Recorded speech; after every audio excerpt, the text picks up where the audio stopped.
Hello, and welcome to Saturday Morning Cartoons, the weekly podcast that revisits, reviews, and ridicules some of the world's weirdest animated series.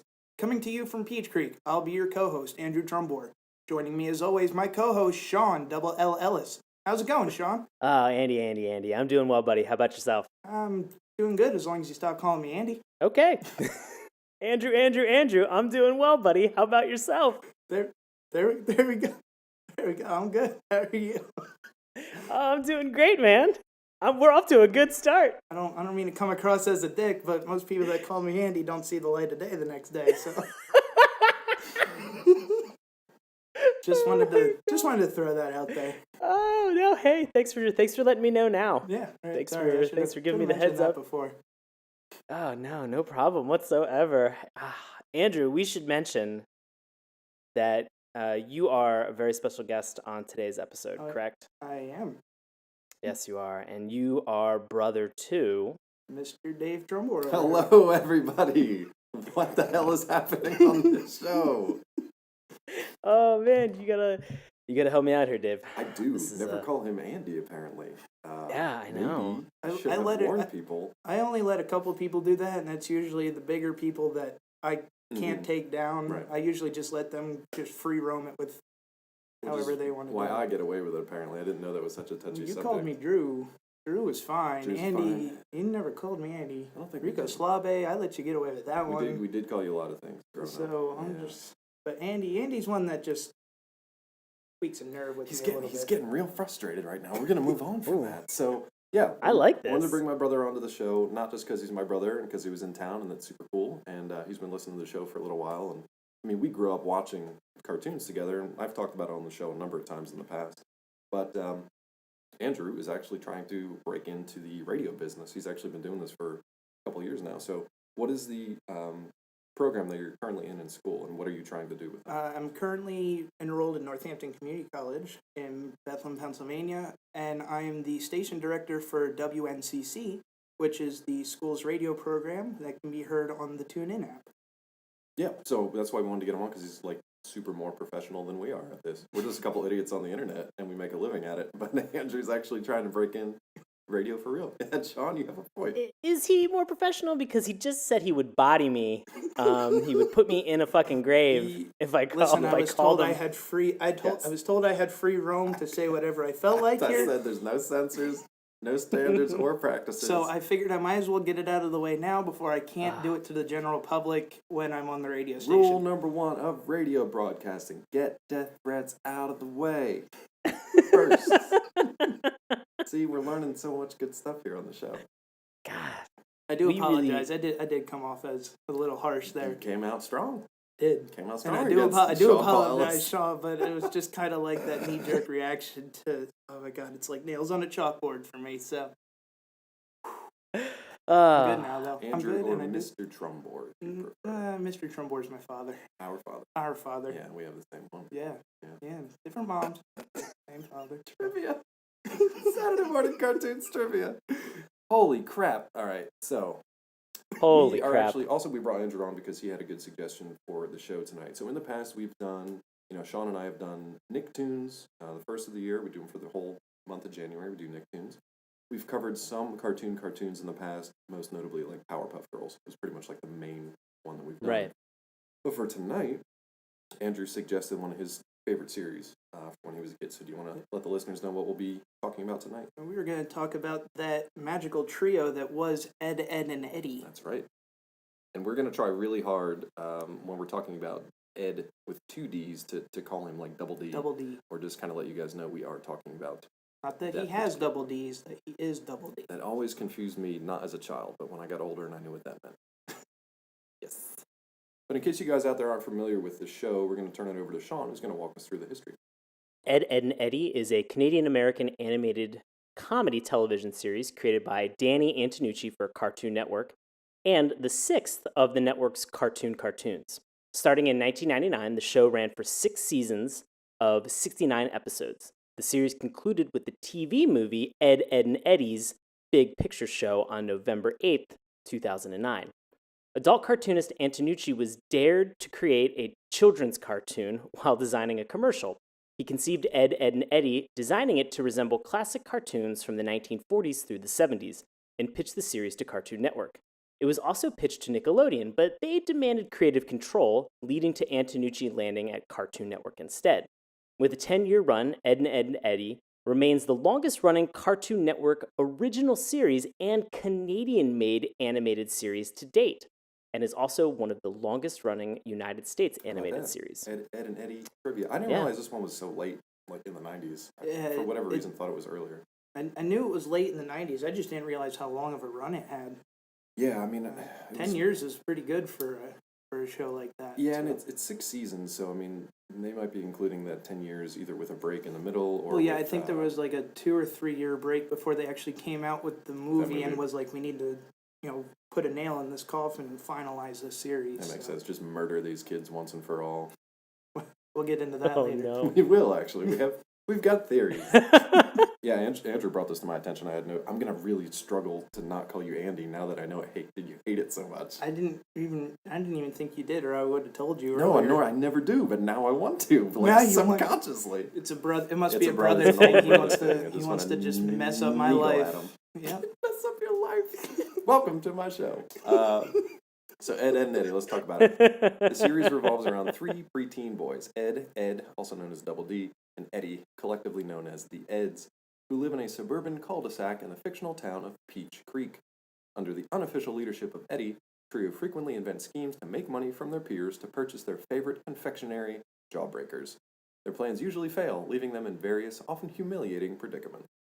What a professional sounding synopsis that was. A very professional sounding synopsis.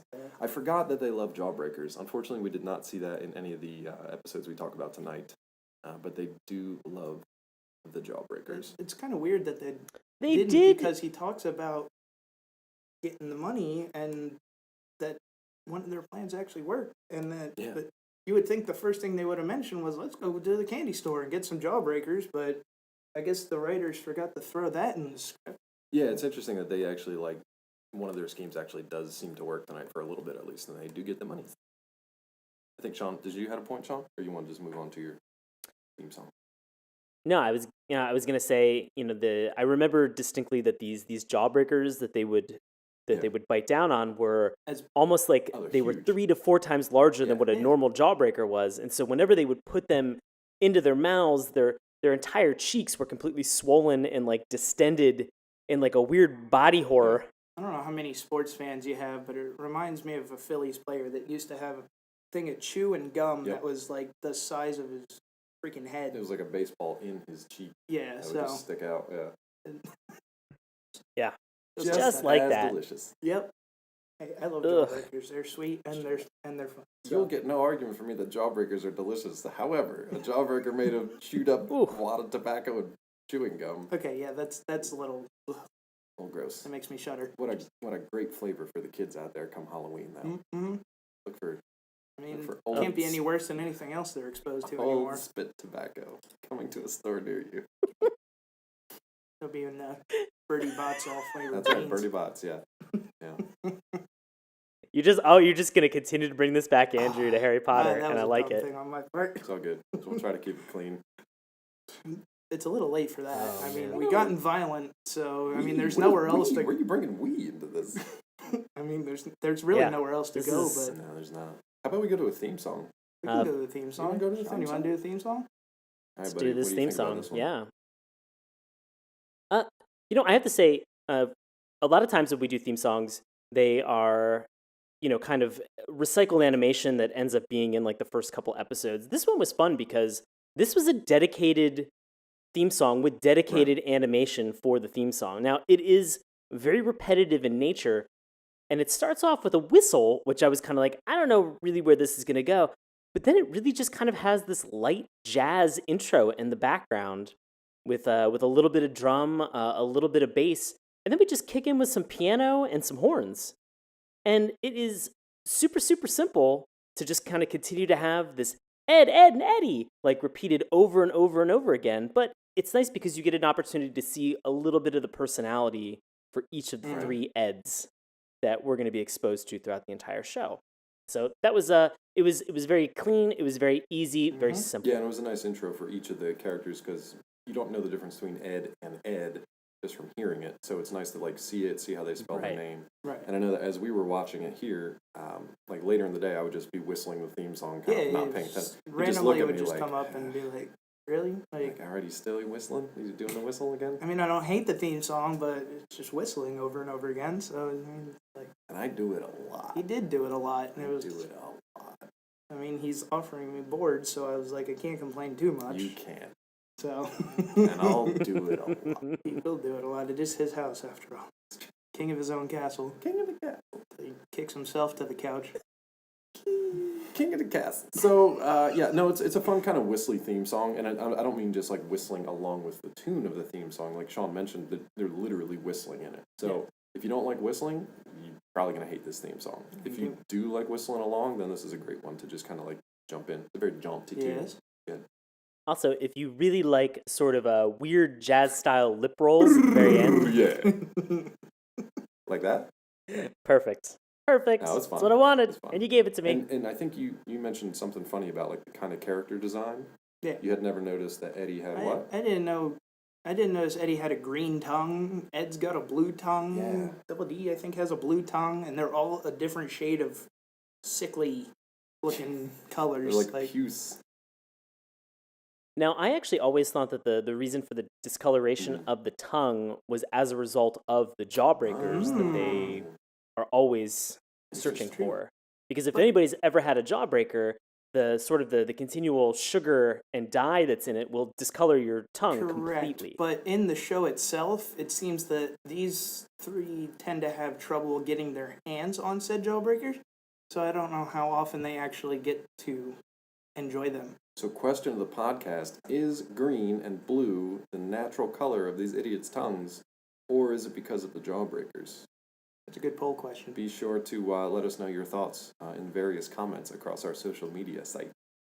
Let us know your theories. Please write a 40-page dissertation on your jawbreaker theory and send it to SaturdayMorningCartoons@gmail.com. No.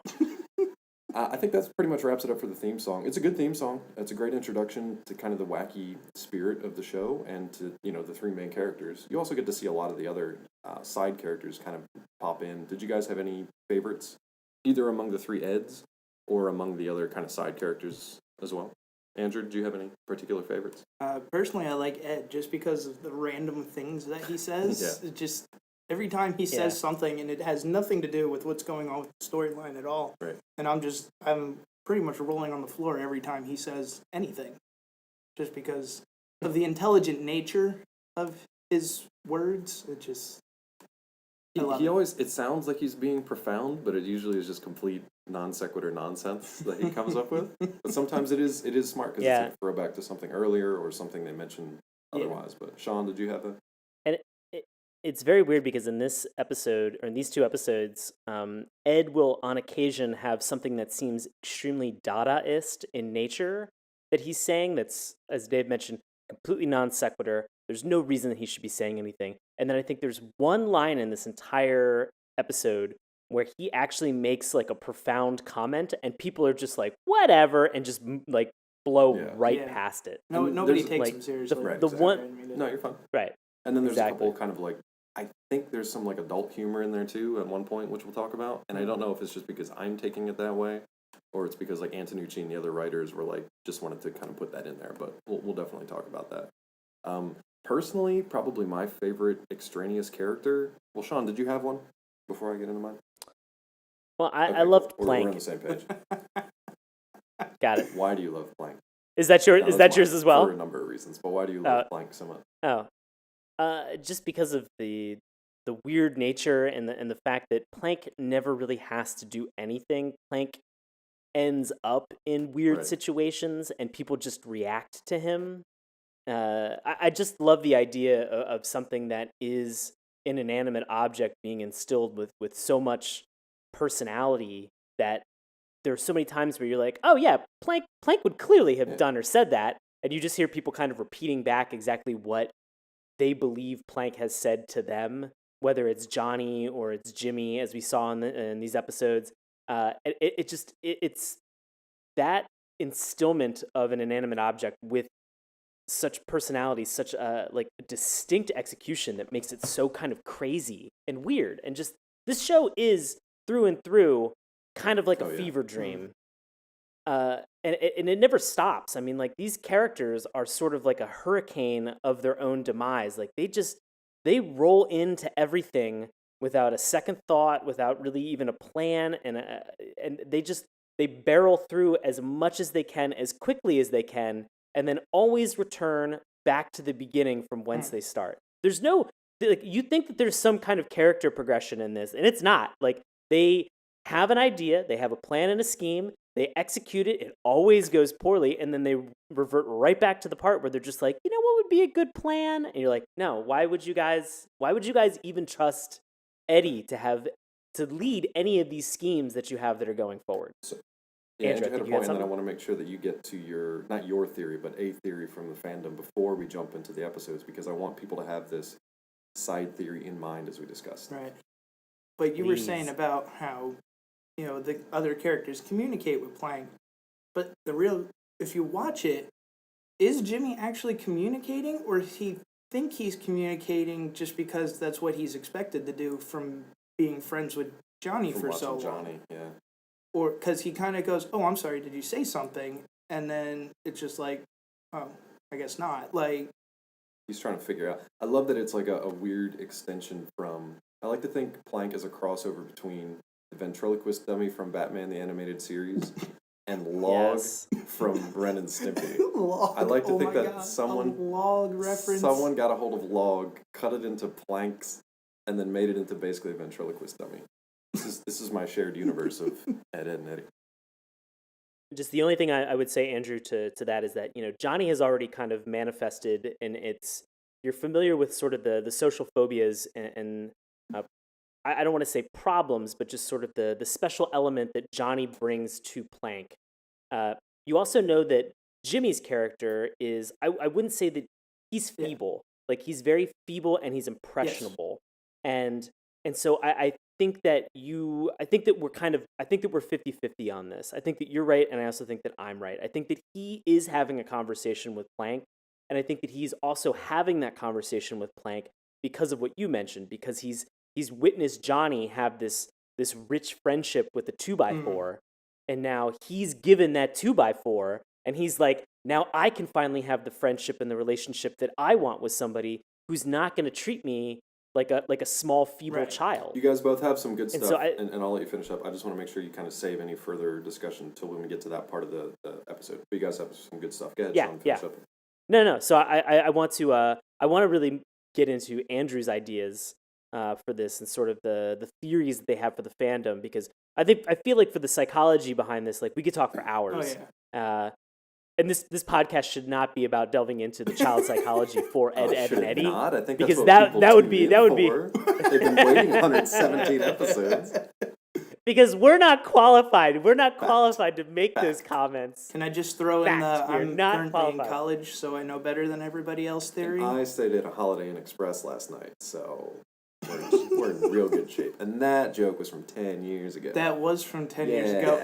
I'm even old enough to remember that reference. Oh my God, when I was a kid. All right, so there's a fan theory out there about Ed and Eddy, and this kind of blew my little mind when he told me. So just give us a brief kind of general idea and let the minds explode as they will. Okay, well, if you haven't seen this theory before, it's that all the children within the series are actually in a form of purgatory.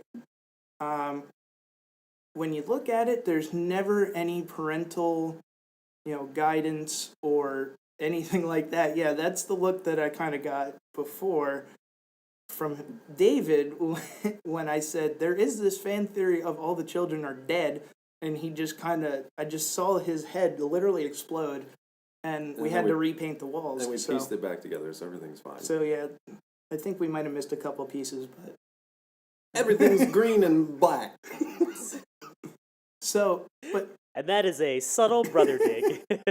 But, when you think about it, and, they mention parents, but you never actually see them. Right. And it's just kind of the whole idea of, do these children actually have parents? And when you look at like the color schemes that they use in some of the episodes, and like the sky is purple and the dirt is blue, and So they're at Boise State. yeah, Right. so that's the grass. I don't know about the dirt. Sports reference. And then, to add to that theory, everybody talks about, well, some of them have some pretty sickly skin tones, and they've the all colors got- of tongues that would be referred to by corpses, Yeah. and they've all got mental issues. and they all got some sort of psychological issue with something. You got Johnny 2x4, the antisocial, whose friend is an inanimate object. Also, You got- like he's got some weird psychoses going on. Yeah, he does too. You got Jimmy, who's the sickly, frail type. You got, just this wide array of personalities and, I don't want to say disorders, it's the wrong word, but just kind of like the emotional states of these children are just at completely different levels that wouldn't really kind of mesh with live children, I guess you can say. Yeah, when you basically told me that there was like this fan theory, you were like, "Oh, the theory is that like they're all dead and in purgatory." I was just like, "What?" Yeah, and What? somebody came up, somebody broke it down like Rolf is from the early days of immigration in America. He was killed by an animal, and What? Eddy is a 1930s shyster trying to make a buck in the See, Great that, Depression. That I can see instantly. Yeah. You know, I mean, he is through and through a snake oil Oh, salesman. yeah. 100%. yeah, and like Naz is from the 70s and has, was born to hippie parents, and that's why she's just so kind of laid back and who gives a fuck, like... So, like, the other side of the theory is that Antonucci kind of crafted it with all those decades of cartoons in mind. So Yeah. it's kind of like he pulled from each of those cartoons. But I actually kind of like the theory that, like, no, these kids are all dead. They have no parents, and they're just kind of, like, existing in their own perpetual It's childhood. just, Which is why they never get jawbreakers, because there are no adults around to sell them to them. right. Super sad. And with that in mind, let's jump into the episode.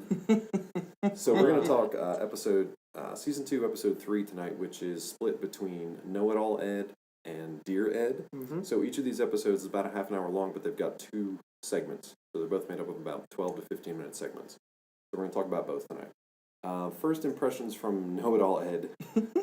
Sean, do you have any first thoughts from watching this? Yeah, I know that this doesn't happen all the time, and this is something that, we've seen with like John Craig Falusi with these title cards that they have that sort of introduce the Right. episode.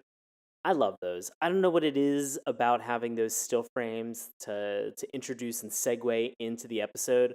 I just think they're a lot of fun, and I think they're an underutilized mean in order to just provide that segue and introduction, because you don't really know sometimes when we watch these cartoons, that title comes up very, very quickly, and in the blink of an eye, it's all of a sudden gone. And I think that this 30 seconds that they pay tribute to not only what the episode is, but also who directed it. Like, I remember all of the Merry Melodies cartoons and those distinct bump cards that they had before each episode. And that's why I remember half the names that I remember regarding cartoons, like growing up. And so I think that those things are always kind of fun. And what was it? So we had the first title card was a donkey. Was it the donkey reading with a textbook? Donkey reading a donkey reading book. the textbook. Yeah. Yeah, that was... And it said Know-It-All Ed, and Ed was spelled Yes. backwards. Yeah, and I think Ed appears Yeah. in like every title. Every of title segment. has the word Ed in it in Yeah. some way, shape, or form. So. Right. But yeah, just a very fun introduction to the show. I love seeing that utilized in these cartoons. And just real quick too, the reason why we picked this episode is not necessarily because of this first segment. So this first segment is just kind of like a bonus. We actually picked it because of a specific rating and character and plot that we'll get into in the second segment. So we'll explain that in a little bit. Okay. But this was kind of just like a bonus section here. And actually, I really like this one because it wasn't just kids out acting up and just like having a goofy fun time, which it was, but they also had this kind of like a higher level to it where eventually everything gets kind of this like Wild West kind of tone to it. It doesn't start that way, but it quickly turns into like a Wild West of the imagination. I really think that the fun in this was the imagination. With Double D, well, we should set the scene is that they're in this junkyard, they're playing around, doing sort of a King of the Hill style game. all of the Eddies kind of tackle one another. They fall into a bunch of trash, As you will. and they reveal that there's a exactly. So they realize that there is a box of these turkey What did basters. they think they were at first? And, Alien probe. well, Yes. thought they were alien probes. So this is Butt where it jokes. gets fun. So each one of them always has a different impression or interpretation of what these different things are. And so Ed, as we've mentioned, is sort of this crazy pants individual making these offhanded, non sequitur comments. He thinks they're alien probes. Eddy, the sort of the snake oil salesman, is just like, oh, they're squirt guns. They're Canadian squirt guns. Canadian squirt gun. Canadian Right. squirt guns. And so double D Eddy is just looks at them and he goes, they're turkey basters. These are very, very clearly turkey basters. To which Eddy is just like, nah, you're insane. They're Canadian squirt guns. And they just roll with that Canadians idea. are weird. Like there's To which Ed replies, there is- Canadians are weird. yeah. I am a whale, Eddy, an endangered mammal. Hug me. If you've seen the show, you should definitely remember Ed, because he's just like the tall, gangly one who just speaks nonsense. Yeah. So it's obviously we've talked about the fact that that this is partially animated through a Canadian entity, and so it's just very funny that they keep making over and over and over again these comments about being Right. Canadian. And I don't think as a kid and not really knowing sort of the production background and sort of who was involved with this, I would have ever gotten these jokes in the first place. It was just simply like they were just making fun of Canadians. And I think as an adult, I'm just kind of like, guys, what's so wrong about Canada? Like, I know a lot of people from Canada. They're very lovely human beings. It's just all of a sudden this show is like, we're going to shit on Canada right out of the gate. And we're going to do it multiple times within this 11-minute Did you segment. say Antonucci? Antonucci is actually Canadian, so So I feel Right. like that's, just in jokes for them, just having fun with it. Yeah. Or the other writers Yeah. making fun of him, could be either way. So, okay, so we've got Eddy, who, as you mentioned, is kind of like the snake oil salesman. So he stumbles upon these turkey basters, which he envisions as Canadian squirt guns. So what's he going to do with them? I mean, obviously his wheels are turning. He wants to do something with them. mm-hmm. What's he going to do? He realizes that he sees profit in this, and That's right. he just has this weird feeling that the other kids will just fall in love with these things. So let's sell it to them.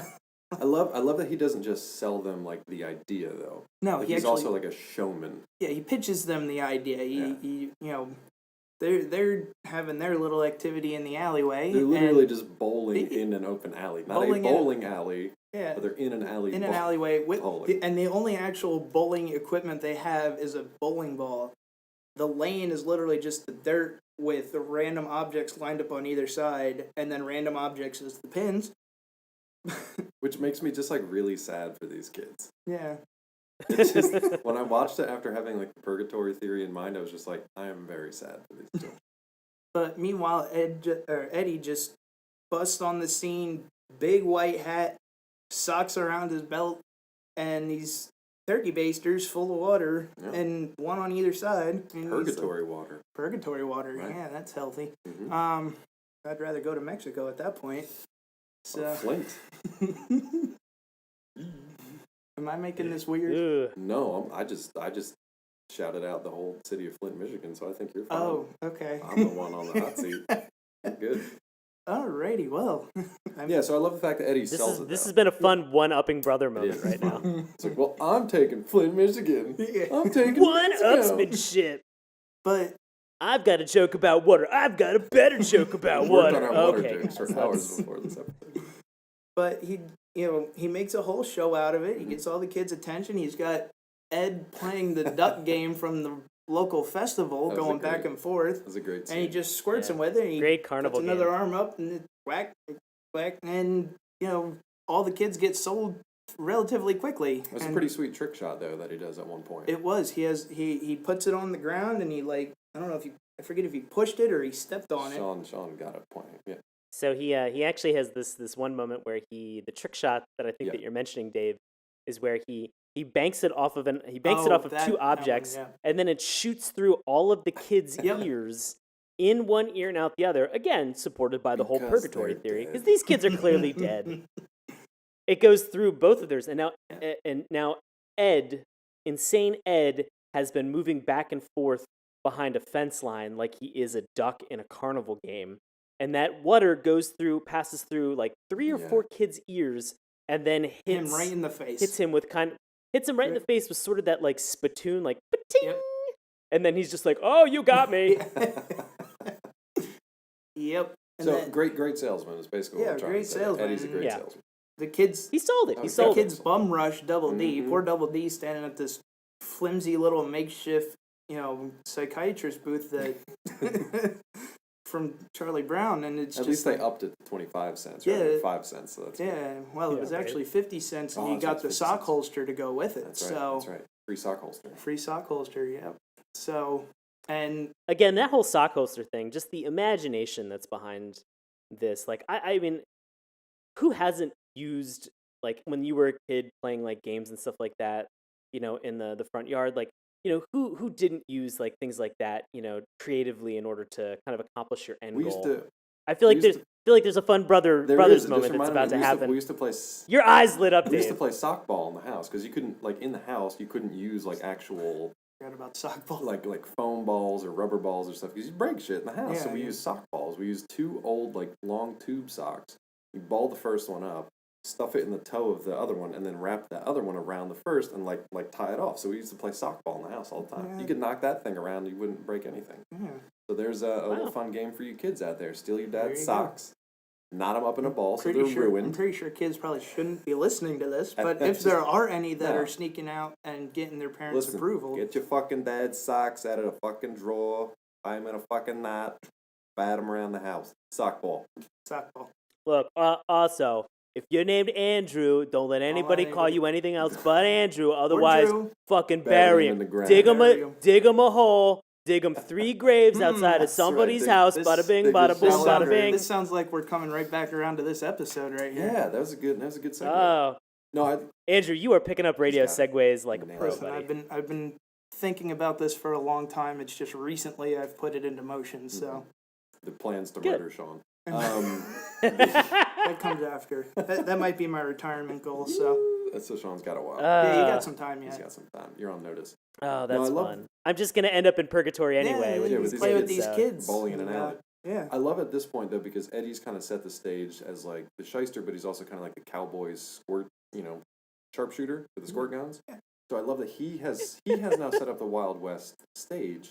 So everybody else takes that and runs with it. Like everybody, they're doing like stagecoaches. They're doing gold mining. Let's get into the stagecoach. I cannot let you go beyond the stagecoach without getting into this. This stagecoach is Johnny in what looks like bondage gear, pulling a red radio flyer. No, hold on. He's pulling a red radio flyer. All right, behind him, and Plank is driving. It looks like Plank is driving this train, and Johnny is very clearly like the steer in this. Is it bondage gear, or is it the thing that they put? Yeah, the bridle that they put into horses' mouths to guide them to where they're supposed to go. That's where I would. Which is also sometimes used as bondage gear, Andrew. We're not talking ball gags and whips and chains here. We're talking stagecoaches and horse-drawn carriages at this point. It's a very specific form of bondage, I guess. Yes. Sean's favorite kind of bondage, apparently. So I do. It seemed like you got really into the whips and chains part. He was going to start rapping Ludacris Listen, for a second. Ludacris, what happened to Usher? Handcuffs. Anyway, and what's his name? Johnny has like 2 spatulas on the side of his face as like horse blinders. Yep. Which I just love. I didn't take it as anything like S&M. I just took it as like fun imagination. However, I will say, fucking weird that he was the horse and this plank of wood was driving the. Did you really think that the plank of wood should have been the horse? No, I mean it made sense. Yeah, Dave. Yeah, Dave. Yeah, Dave. You dummy. Use logic, stupid. No, it was a great scene. Hey, Dave. I'm sorry. That piece of wood, that rectangular piece of wood, how was it going to perform some mode of transportation via locomotion in a circular fashion? 0.00001% horsepower, right? Yeah, fair point. Like you guys make solid points about this fictional cartoon. or was your idea that you should drill a hole through the plank and then put 2 wheels on the other side? Because you are a fucking monster then. Well, I would have done it. Well, I think I would have turned him into a skateboard. You just stole his idea. I think I would have turned Plank into a skateboard. Well, there is that. Face down. Face down. Oh, Wow. Well, So it's interesting because Johnny and Plank, they form like this kind of like stagecoach thing, and it's weird, but they take off, right? Mhm. And they leave everybody else behind, and the kids are kind of like, they're all acting like Wild West show, and they're kind of like squirting their guns, and they're all having a good time. mhm. But Eddie at this point has realized, like, shit, we sold out of all our turkey basters, our Canadian squirt guns. Canadian We squirt made guns. literally as much money as we possibly could from this, like, this limited supply that we had. What else can we do? Mm. So at this point, Right. like, it's now Marshal Eddie and his deputies, right? So he starts, like, handing out fines, like 25-cent fines here and there. He's, people are mining for gold, and they're doing all kinds of, like, miner 49er stuff. He's given somebody, I think he gives Jimmy, like, a 25-cent railroad tax. Because of his braces. Because of his braces. He bites, Kevin tries to give him money, and he bites it and gets splinters, so it's a joke of, like, the wooden nickel. Mhm. So, they're having fun with it. Everything's going along just fine until Johnny and Plank make their way back, and there's apparently some trouble out there in the Wild They Wild come West. flying back. So right before that moment where Johnny and Plank come flying back, there is a moment where Ed, and Eddie are having a conversation with somebody, and then Double D looks to Eddie and says, "Wrong cartoon, Eddie." Yeah. What did he say before that? I forgot. What joke? I missed that joke completely. I I watched wrote all it of- 2 to 3 I forget. times, I wrote Exactly. all of Ed's non sequiturs down, but I don't know if one of And It them. wasn't Ed, didn't it was get that Eddie one. that said something, and Double D said to him something about there being the wrong cartoon. I missed that one.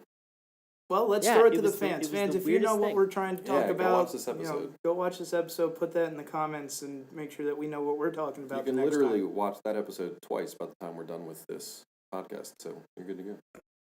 So the whole to bring this back into focus. So we have Johnny and Right. Plank come crashing back Crashing. crashing Crash. back right into the scene, crashing. And so, what is Plank wearing at this point? Well, it's not so much what he's wearing; it's what his face is. Well, he is wearing something as well. It's Yeah. what they've done to his face. I mean, he's They messed him essentially up real gotten a bad. pretty little makeover. Messed him up real bad. They messed him up real bad. They made him smell horrible with that perfume that they made him wear, and which was emitting a pretty little pink cloud. It was By a the nice, way. nice little pink scent cloud. I smell like fresh cut flowers strewn across a babbling brook with a hint of lemon. Thank you, Ed.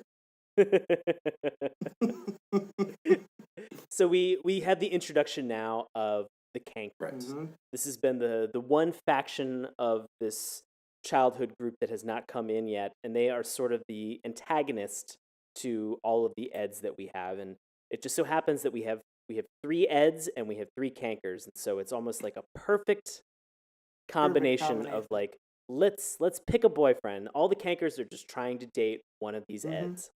And So Andrew, to your point, actually, now that you said that, I actually have 2 points. Going back to the Purgatory theory, Mhm. if you look if you look at the Canker sisters, they all actually have normal skin tones and normal tongue colors.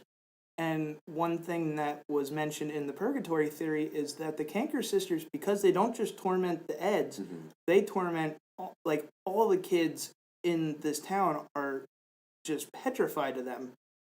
And the theory is brought up that they are actually demons from hell come to torment the kids in Purgatory. I feel like whatever guy wrote this comment was just like, I don't like women, and these 3 women represent the 3 girls that I dated in high school, and these kids are all dead, much like all my childhood hopes and dreams. Like, just oh my god, I just think it's too much. Like, I love the fan theory. It's just getting to the point of like these girls Feels a little They- are strong. well, demons. they- Feels a little forced. Yeah. They even say, like, to explain the Cankers was a little bit more of a challenge than... So I mean, to be honest, that's what I was thinking though. Like not noticing that they were like a different color or a more normal color. I was just like, these 3 are like the plague, the antagonists of everybody. So that would make Mhm. sense in like a hellscape that they'd be kind of like a higher level of Yeah. like succubus or something. So yeah, But I could see it. I like their name too, Canker. Canker. Old Cankersaurus. Canker. Sores. I mean, it makes sense because they're a sore on everybody's side. That's so- right, right in the mouth, Right in the mouth. right in your mouth. Yeah. So there's this cool kind of standoff between these these two groups now. So like you've got all the townspeople who are the kids, which are now like pretending to be terrified, and it's up to Marshal Eddy, who's been levying all these fines on people, to now stand up with his deputies to the Canker sisters. Correct. So they basically have like this high noon at the OK Corral kind of thing, where they just have this standoff. And I love how inventive the Eds get with their squirt guns out of nowhere. Yeah. One thing I did forget to mention my second point when you said about them trying to date the Eds. I don't know if it's that they're actually trying to date the Eds, more so that they get enjoyment out of them trying to squirm out of their control. That they kind of like they try to kiss them, and they try to kiss them, and they know that they're like out. trying to get away from it. It's kind of like a joy of the chase kind of thing. Which is actually being tormented in hell, which is actually brought up in a different episode where all the tables are turned. They try using reverse psychology on the Canker sisters, and the Canker sisters are actually repulsed off by it until they realize what they're trying to do, and then the world is right once again. And they've been outsmarted. Yeah, that's how you got to deal with the devil. Yeah. Outsmart That's how you got to deal with the devil. Outsmart him. You got to squirt him with crankshaft number 5 perfume, and you got to take his money. Yeah, crankshaft number 5. You got to spit on a little of that ode to wood rot. Ode to wood rot. Yep. Ode to wood rot. I love that the Canker sisters have taken it to the next level, and they've filled their stolen squirt guns with something like perfume, also just other like just rancid concoctions, and have like hosed down the Eds. But they've also taken their jar of money, which is not good. I can only imagine what a crankshaft number 5 perfume would even smell like. I just assumed it was like just oil, like motor oil. Yeah, motor oil. Apparently, it's actually something kind of nice. But it was very orange. If you open up a bottle of a 10WD and then you fart into it, pretty sure that's what it is on a hot day. Hot farts. Hot farts. Oh, man. So now we continue with our kind of like Wild West themes, and the Eds, as they're marching off to kind of like stand up to the Cankers, they walk by these 3 shallow graves. And it's kind of a cool throwback to like spaghetti westerns. There's a funny twist on it, because immigrant Rolf has apparently dug these shallow graves as mud pits. For his pigs. Which you get about a 2-second joke out of and cut right to the next scene. Yeah. But it's cool subtle. It's subtle, and it's just enough that everybody goes, "Wow, that really got dark," and now it's not so dark anymore. Now it's not so dark. It's just for pigs to wallow in, and it's Rolf, and he talks weird, so everything's fine. It's just the fact that they had the sun setting behind them, and all their shadows are just in that grave. In the grave already, perfectly sized, and they're just like, it's nicely shot. Nicely shot.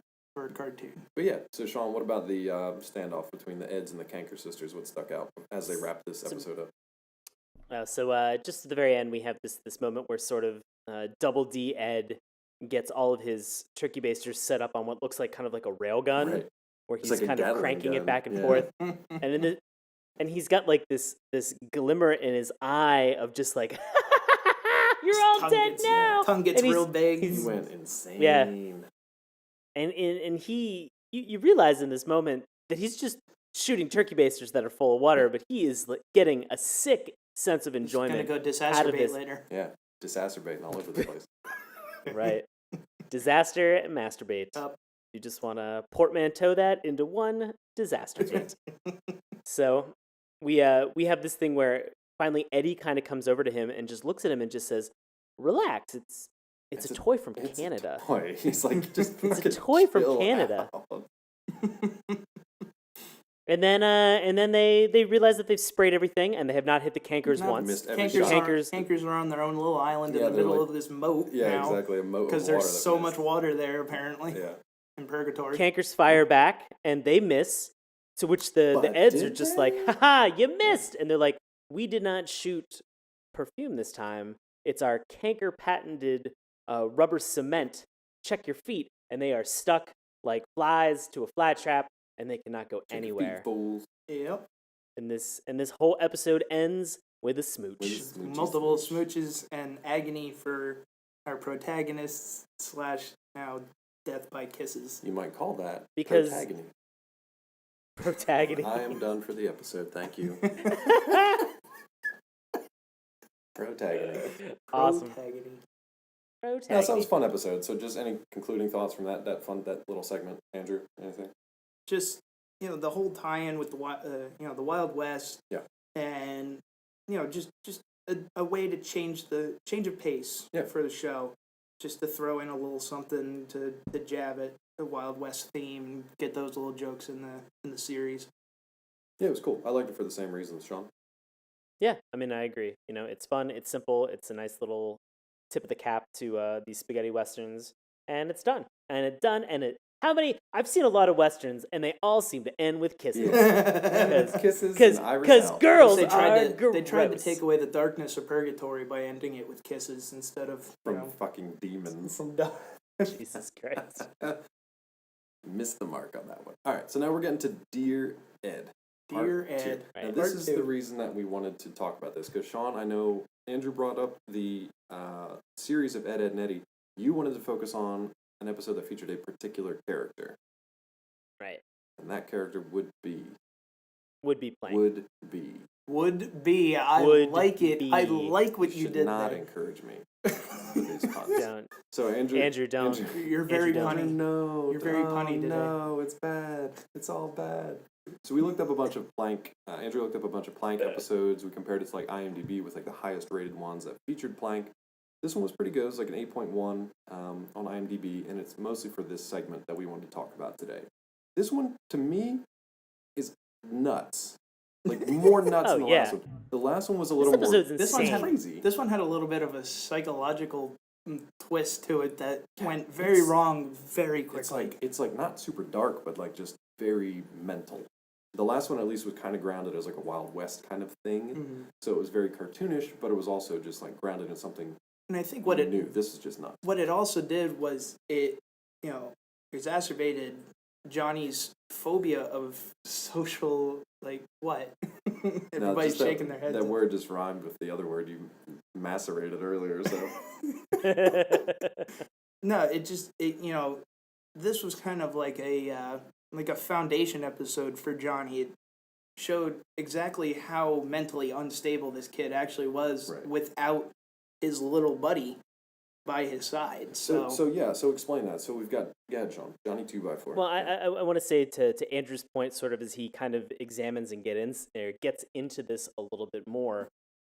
This episode really also shows the compassion that the rest of these kids have for Johnny's, for Johnny's phobias, for Johnny's kind of particular mindset that he has when relating to Plank in order to support him. Because at no point in time are these kids like, this is weird. He's talking to a Plank. Like, how odd. This is so crazy and bizarre. What a weirdo. Yeah. They never say that. I mean, at any every point once in a time. while, there's a very subtle jab at him for having Blank as a friend, but it's real subtle, and it's never like full-on bullying or derogatory. Yeah, it's just kind of like kids Correct. picking on each other kind of thing. Like, everything's taken in so- stride. Yeah.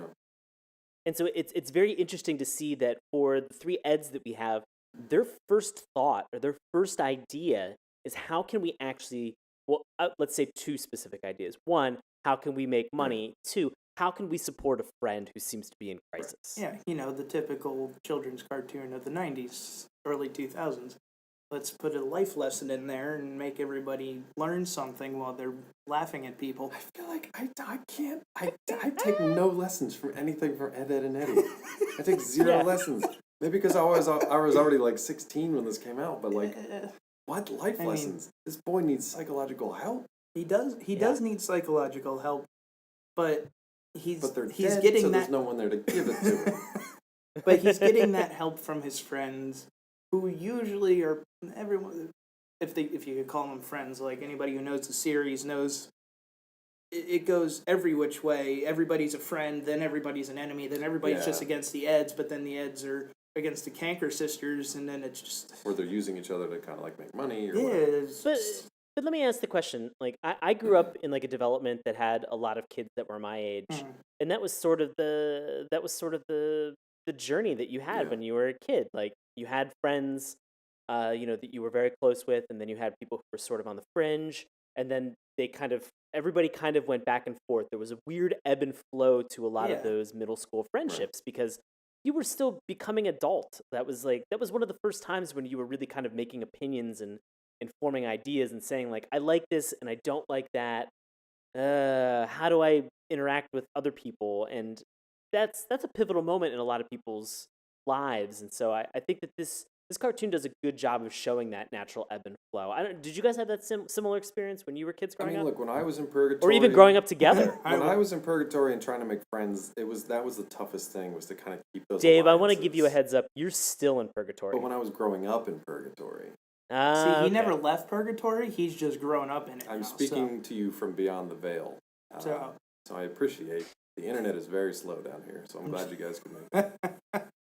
But I mean, no, I think everybody has that. They have that kind of, and we had different circles of friends because we grew up in different neighborhoods. Yeah, we had shared time on like weekends and stuff. We grew up in different neighborhoods, so. Yeah, but I think everybody has that. Could you call your upcoming as like inner city kind of thing? Yeah, more or less. Inner city, and I was more of a suburban kind of setting pretty much all my life, and I did have that cul-de-sac feel of the friends down the street and the friends across riding the bikes to street. their houses. Everybody's riding bikes and everything, and you knew who you could hang out with, you knew who you had to stay away from, and then there was those kids in the middle that you were just kind of like, they're there, then they're not, and it doesn't really matter one way or another, just as long as everything just kind of keeps flowing.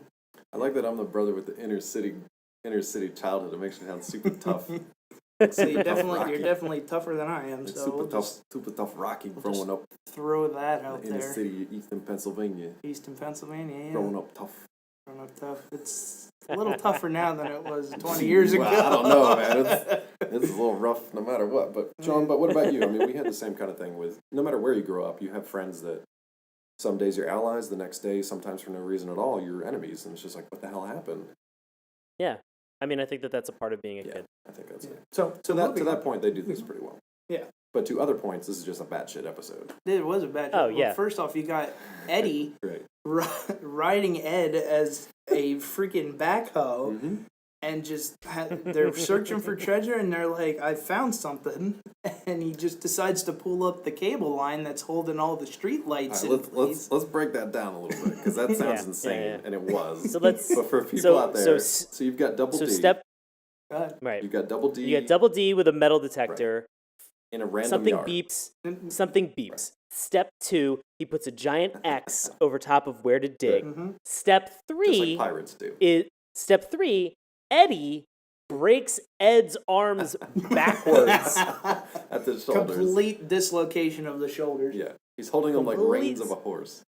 Right. So step 3, breaking your friend's arms, pushing his head down into the ground because his teeth have already begun to move like they're some type of like a steam shovel, an earth-moving vehicle, and they are just digging and jackhammering into the ground and pulling everything up. Step 4, you hit pay dirt. You hit that metal shiny thing. Yeah.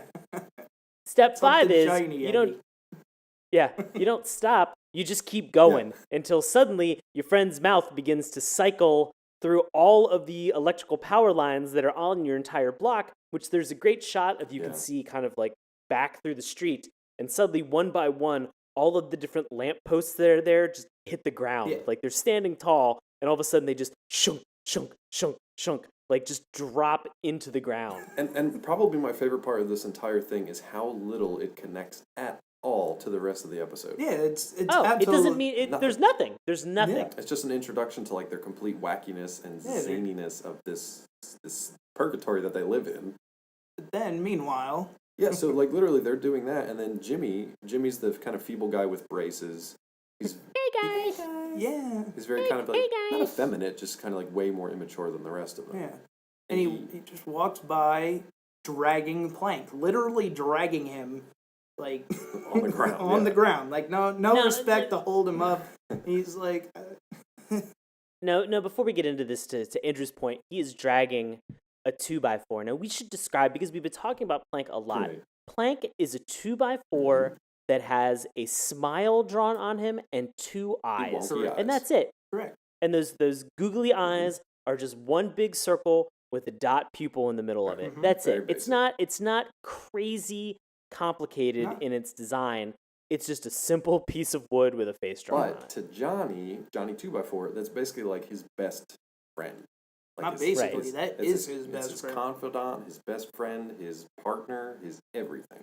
Mhm. And to see Right. Jimmy hauling Plank through the grass is like really arresting because you don't see that. You always see Johnny with Plank. Mhm. And whatever Johnny does with Plank kind of like makes sense. They don't question it. But to see Jimmy with him is just like, ooh, hold on. And of course, it catches the attention of all the Eds, Right. and they're curious. So they follow Jimmy into his house.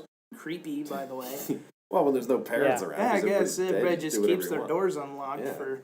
You can do whatever you want in Purgatory. Don't forget, this is early 2000s. It was still feeble to, not feeble. I forget what word I'm looking for here, but it was still acceptable to not lock your doors at night in the neighborhood or in the suburban neighborhoods. Not like the inner city where I grew up all tough. Not the inner city. No. What Andrew's trying to say is that at that point in time, 1999, it was still perfectly acceptable to follow a young kid into your home. There I don't were see what the no big rules deal is. against it until the 21st century. No rules. No rules. No rules. No rules. Oh, Just boy. right. Anyway, what is that from? What's that from? It's marketing my brain, but I can't remember what it's from. Sean's giving me the finger. All right, so at this point, the Eds are curious. Eddie thinks he can make a buck somehow because something's up with Johnny. So they go in, they talk to Jimmy, and they're like, "What's going on?" And it basically turns out, in no uncertain terms, Johnny and Plank had kind of a falling out. Mm-hmm. So Eddie, kudos to him because he always sees the opportunity to make a buck. Snake oil salesman. Snake oil salesman. It's great. He's like, Johnny is lonely right now, and he needs a friend, and I am going to make him pay to find that friend. You don't really figure that out until like the rest of it goes on, but that's his plan. So for Right. whatever reason, they send Ed in. Mm-hmm. So Jimmy's, keep this in mind, Jimmy's hanging out with Plank. Yep. Jimmy and his weirdness is hanging out with Plank. Hanging out with Plank. They're trying to like be friends now, which is what you guys were talking about earlier in the episode, where Jimmy is now trying to fill the shoes of Johnny, but also establish this rapport with a plank of wood. Correct. So for whatever reason, Double D and Eddy send Ed in to talk to Johnny at the playground. And how does that go? Poorly. It goes very poorly. It goes very poorly partly because Ed can't read, Right. and what he can read, he does not realize there's different connotations and words that should not be said as opposed to the words that should be said. Like they're essentially trying to pass him messages and coach him through the conversation. Right. He screws it up in literally every possible way. Literally that you just can reads every imagine. word they put in front of him.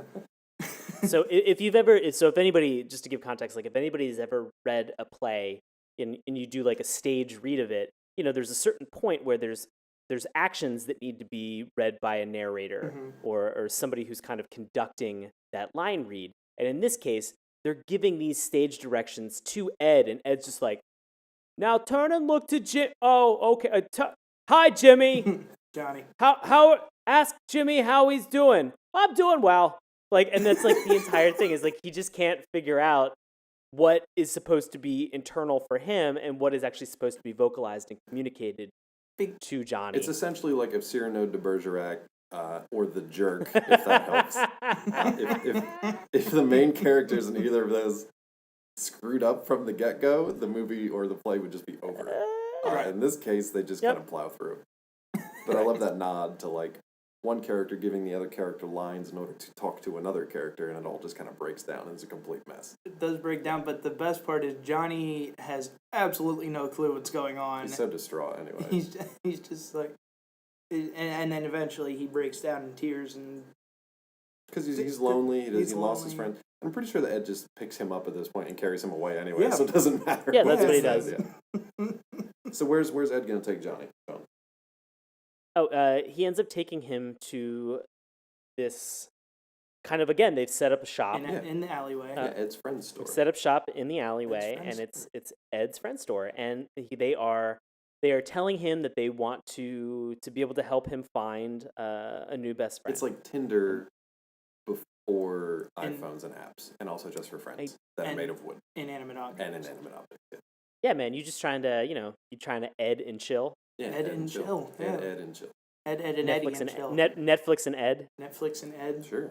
Netflix and Double D. Netflix and Disaster Bait. There it is.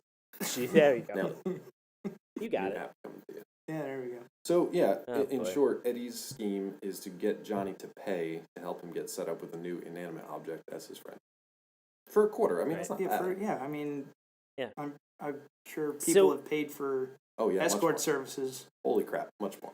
If it was What's- only a quarter, I mean, if you're paying 25 cents for an escort, it's either Andrew. 18, 12, or or you're in Thailand. oh god,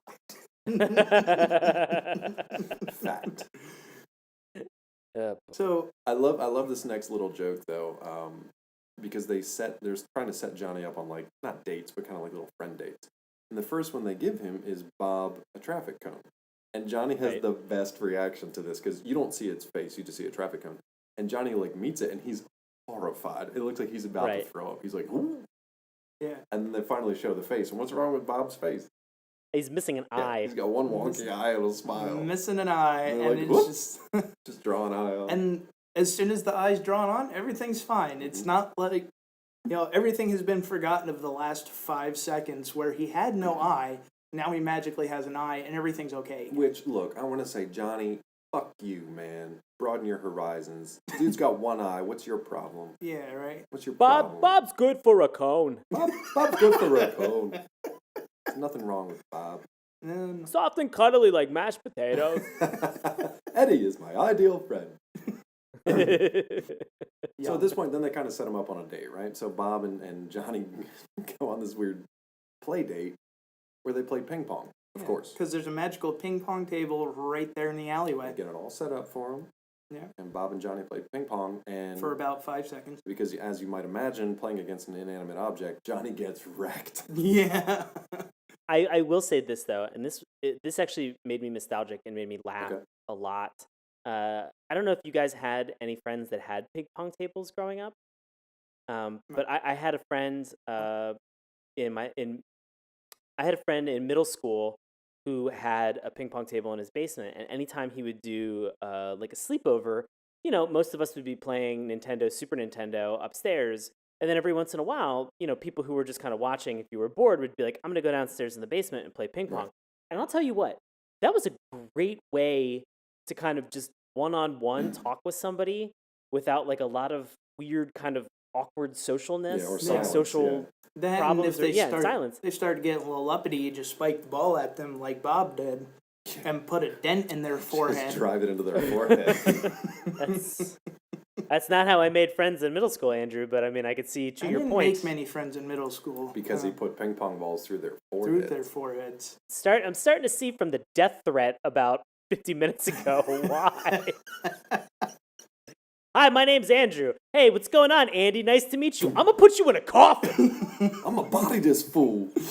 Was I really that violent? We'll do a playback. Find out. yeah. I guess. Listeners Yeah. out there. Can't wait Do for what you to you listen got. to this Question episode. of the There, week. there we go. There's another comment. Everybody put that on the social media. Are you terrified of my brother? Was Andrew too violent to Sean, and should he get a restraining order? Remember, he's the suburban brother. I am the suburban yeah. brother.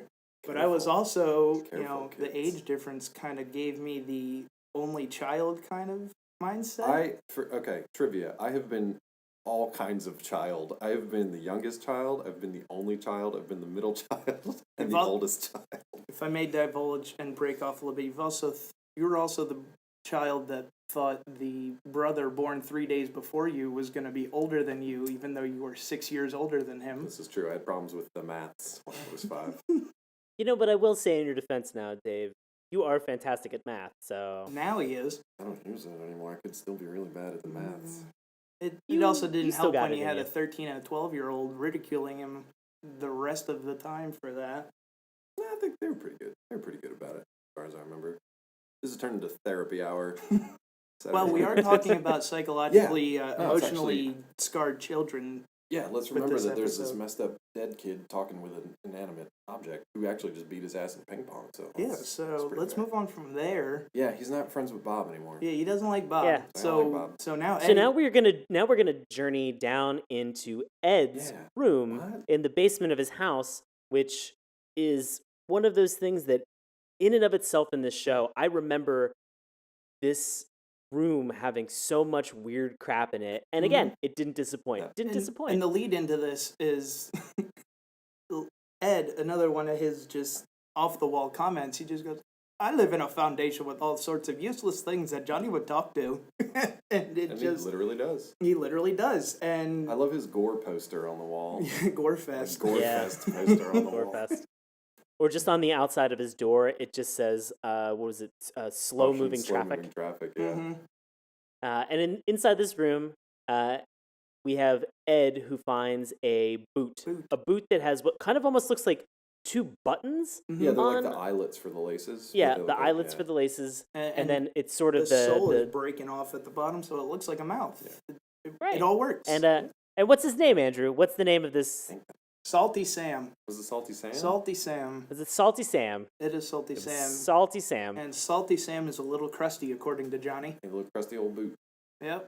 And Johnny was like super scared of this thing. Once they left him alone in the room. They were like, Johnny, we'll give you some time with Sam. And they shut the door. And as soon as they shut the door, the house falls down, essentially. And when they go back in, Ed's room looks like a tornado went through it, and Johnny's hanging from the light fixture, and Sam is just still sitting on that stool that they left him on. Hasn't moved, and Johnny is just like, he's crazy, get me the F out of here. And at this point, I was like, Johnny has a problem. Like, there's something wrong with Johnny. Yeah, and, that's essentially the basis. Yeah, of it's everything actually really sad though, because it's like this kid is like tormented, and the only thing that keep him kind of like level was Plank. Yeah, right. And so Eddy, in his snake oil salesman genius, will throw a party, which I guess turned into a swinger party at some point. Yeah, let's talk about that. Let's get into this. Let's unpackage this part of Purgatory. So Sean, what do we see once we get to this party, other than Eddy in like a 70s Saturday Night Fever? Well, he is talking about records, and he has a disco ball in his room, so it kind of fits his personality. It was 70s, Saturday Night Fever. So inside of this party setting, we have inside of Eddy's house, we have faces on everything. Faces on chairs, mirrors, faces on mirrors. It's just nonstop faces on all the things that are in there, because the ultimate goal is to find a friend, again, that Johnny feels comfortable with. Now, in this moment, or prior to this, Johnny has already said and made the confession, I miss Plank. Right. He misses Plank. And so this party really isn't going in the direction that they want to. No, this isn't a successful inanimate object friend party that the Eds had originally. Sean. Nobody's dancing. Everybody's kind of just awkwardly standing in the corner. Everybody's like really a middle school dance. They're like real stiff. Nobody's moving very much. Bored. I mean, at this point, Double D makes the comment. He goes, "Dancing with a bass. Boy, have I reached an all-time low." Yeah, and I was like, Eddy wanted them to break the tension by dancing with things. I love when Ed grabs the potted plant. Ed grabs the potted plant, and he's just like, You have beautiful weeds. Oh, it's a wig, and he shoves it back into the pot. And it was a cute little moment. So we have this moment where it's not working, nothing's happening. This party's a bust. But again, this music, this kind of like 70s style music, or this music is playing in the background, and they kind of go to leave the house. They go to leave Eddy's house.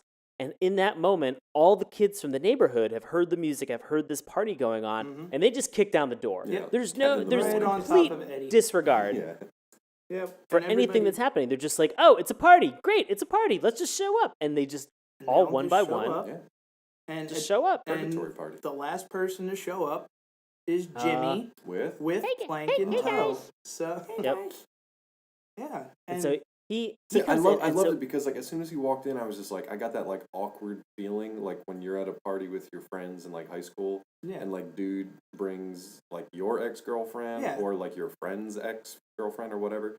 I got that sense of dread where it's just like, oh shit, things are about to get super awkward. And then I was like, it is a piece of wood.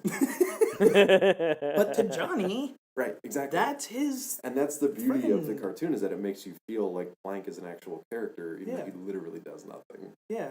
And somehow Plank gets knocked out of Jimmy's hands, flies through the air, and happens to land on the chairs. right in row with Johnny. That's right. And this now Andrew has set up a beautiful moment that Yeah, happens. Is that which there's I'm six still- there's 6 chairs. There is 6 chairs, and what you're about to say still blows my mind, but then I have to remember it's Purgatory, and anything can happen in Purgatory. That's right. So, go ahead, Sean. Finish it up. So as we have Johnny on one end of these chairs and we have Plank on the other, and we have people who are kind of coming in and out of the scene and kind of washing in front of your view of these chairs that are back there. And every time this happens, Johnny and Plank, one by one, are moving one chair progressively closer to each other. Now, can we examine that last statement? Johnny and Plank are Yes. moving closer to each other. Plank's not being touched by anything. He's From what you just can see. hopping From chairs. What you can see. From Okay. what you can see. Because Okay. you don't see Johnny move either. You just see the wipe across the camera. All right, that's and true. then they both move. So Johnny is either super fast or somebody else is over there. Which he moving tore black. that room up real fast, if that's what we were going I'm with. actually a little scared. Yeah. It's like a fire starter or something. Got the power. God. Got the shine. That So- one got the shine. They get to this moment where they're sitting next to each other and they apologize. Yeah. They sort of have this, this long talk where they're just like, sorry, I apologize as well, and they sort of make their amends and they're happy again. They are best of friends. Yeah, and at this point, Eddie's so fed up with everybody just barging into his room, he kicks everybody out. I gotta pause because gotta we pause. missed the thing. Missed the Yep. We thing. missed the thing. The Get into adult thing. Oh, So at this point, hold on. Okay, I'm so sorry. Ed is like having the time of his life. He's having a good time. Yes, he He's is. hanging out with all these inanimate objects. He's dancing with everybody. Starts with a pot, Starts with the pot, puts the wig back in the pot, works his way on up. on up to whatever. I don't know what the hierarchy pile- of inanimate objects well, is, but It doesn't matter because it's all piled on top of itself in lamps, his arms. whatever. He's got everything in his arms. He's got about 6, 7 different things with weird, creepy smiles on his face.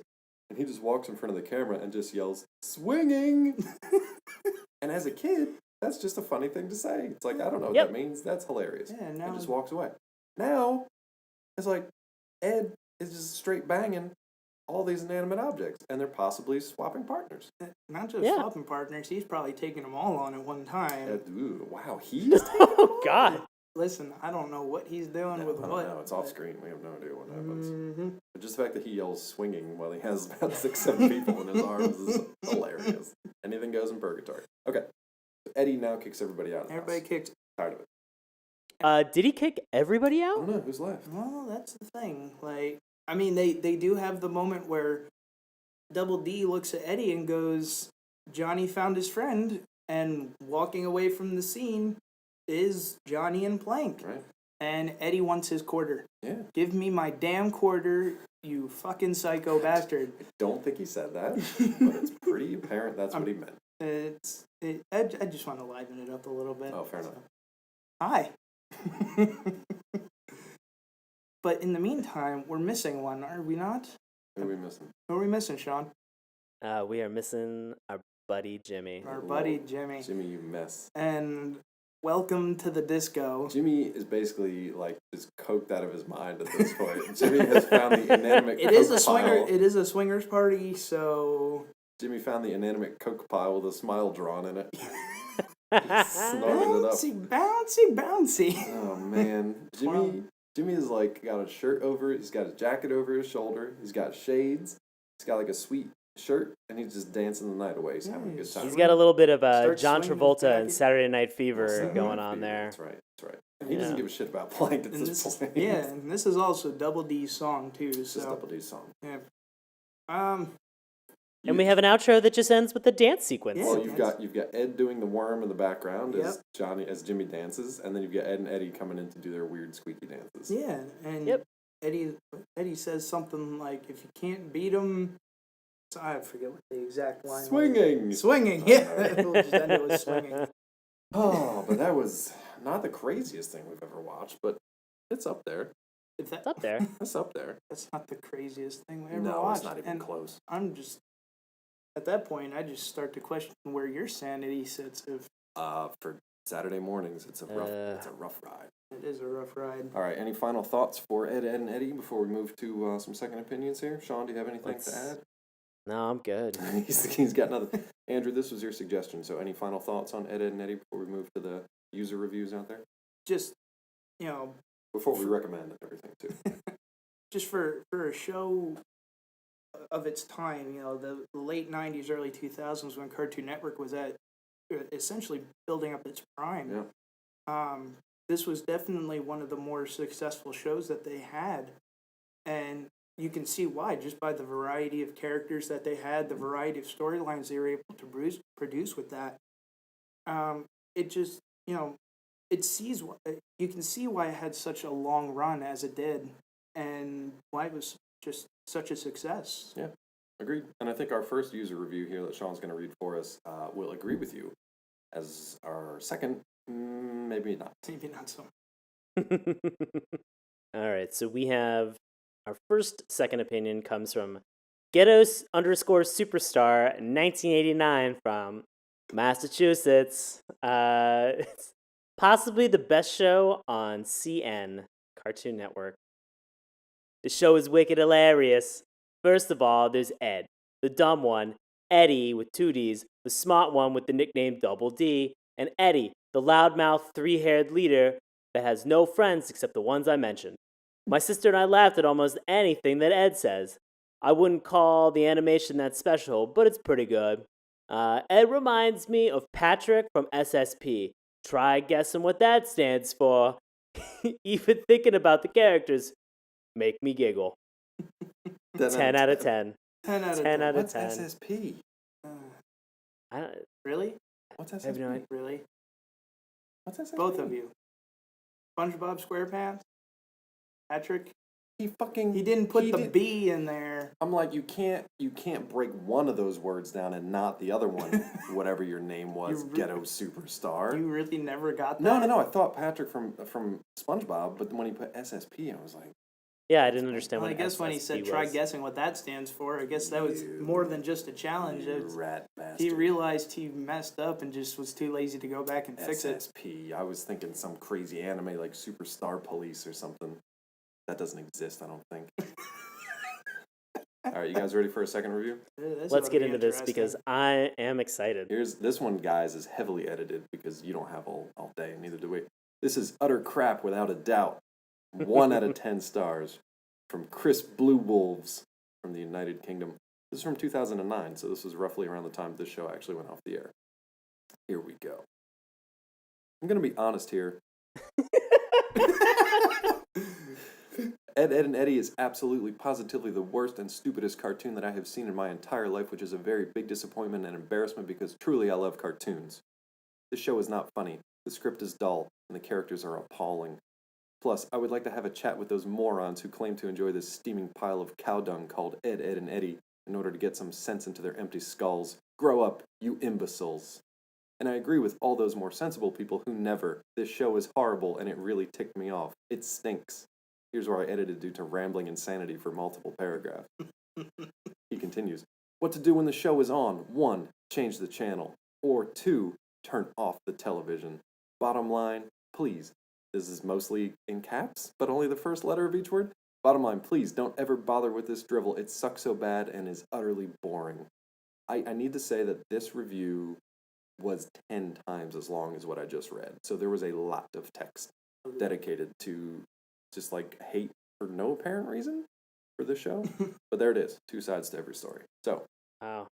with no further ado, we're going to go around the horn and we're going to say, do you recommend this show for people to check out? And if not, does it get the dip? Now, again, the dip comes from Who Framed Roger Rabbit, where the villain of the piece puts cartoons in the dip to erase them from existence, never to be seen again. So if we give it the dip, and if it gets 2 out of 3 or more, it's gone.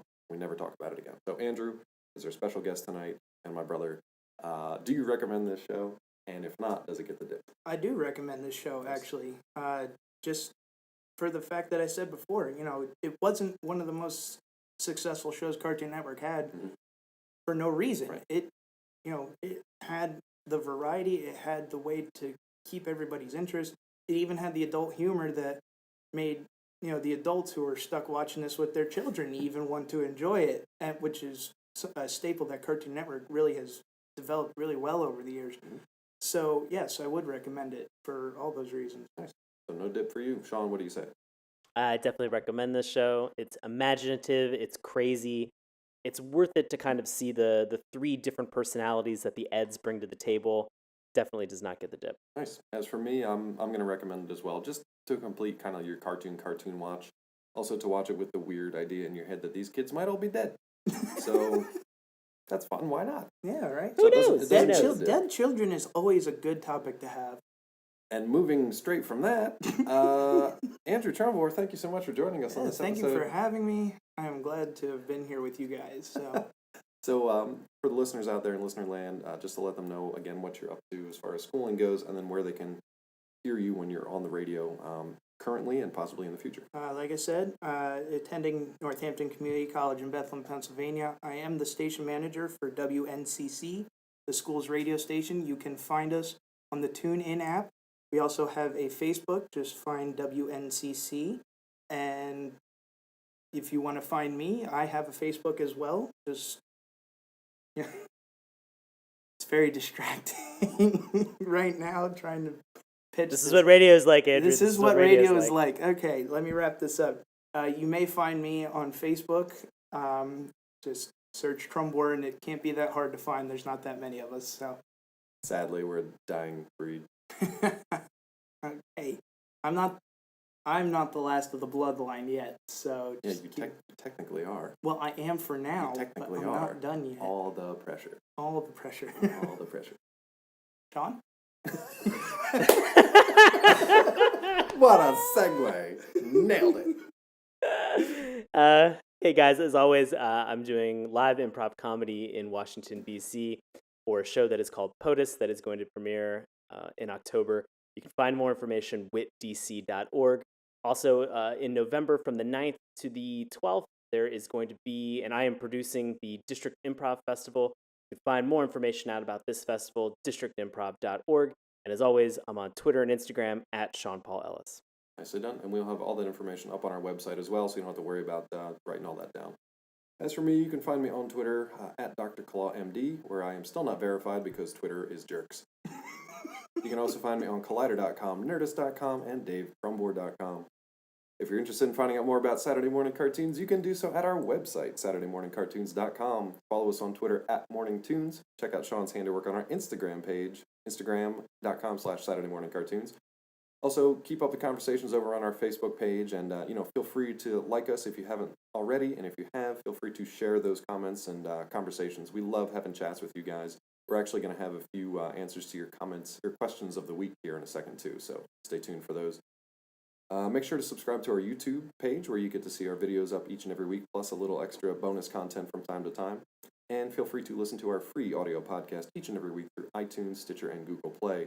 As always, if you have any questions, comments, or suggestions for a future episode, feel free to send us them at SaturdayMorningCartoons@gmail.com. Let's go to the question of the week. So previously we wrapped up our Transformers month, and we had a carryover question from that. So the question of the week is actually, If you were a Transformer, what would you transform into? and we had some fantastic answers from Facebook. So why don't you go ahead Please. and read your favorite, and I'll follow up. My favorite comes from Shane Lewis, because Shane says, a train. I always wanted to be a train when I was young. Shane, you're the best because we love Trainbot. Love Trainbot. How can you not want to be Trainbot? We love when Trainbot just busted through the scene to save the day. My favorite's going to have to come from Sherry Fournier, who says, now remember the question is what you want to transform into. Her answer, a bed. She says, now stay with me here. If I'm tired and away from home, all I have to do is transform and boom, bed. You may ask, how would that help me in the never-ending struggle between the factions? Simple. I would be the kind of bed that can fold and snap shut. So a Murphy bed? A Murphy bed. So she I would guess. turn into a Murphy bed. Fold down from a Futon. futon, something like that. Something. Oh, righty then. Yeah, a cot, a military cot, perhaps. I have to agree. I would definitely want to turn into a bed. That seems like it would be pretty rad. Can I just jump in here real quick? No. With a favorite of my own. Oh, you have an answer? I have an answer. Get into it. From Jake Kent. Sticking with the current Okay. trends. Jake would like to transform into Harambe. And bring him back. R.I.P. Bring back those children. From Bring back Beast Wars. Also bring back Beast Wars. Now, what would how Harambe's dead, so wouldn't he join Ed and Eddy and the crew in Purgatory? Yeah, and he'd be super king of that place. Yeah, wherever he was. how exactly does that work? I don't know. I guess we'll find out when Jake transforms. And last one we had is from our buddy Todd Phillips on the Facebook page. He wants to transform into an armadillo named Armadillotron. Nailed it. There Nailed it. There we go. That was. You guys are great. Keep the answers coming, and we'll hit them up next week. As for us, that's going to do it for this week on Saturday Morning Cartoons. Thank you guys for joining us. Thank you to Andrew Trumbore for joining us for this episode once again. Thank you, Andrew. Thank you for having me. And we will see you guys next time. Thanks for listening. Hey, everybody. Thanks a lot for listening to Saturday Morning Cartoons. Now, if you'll excuse me, I have to transform and roll out.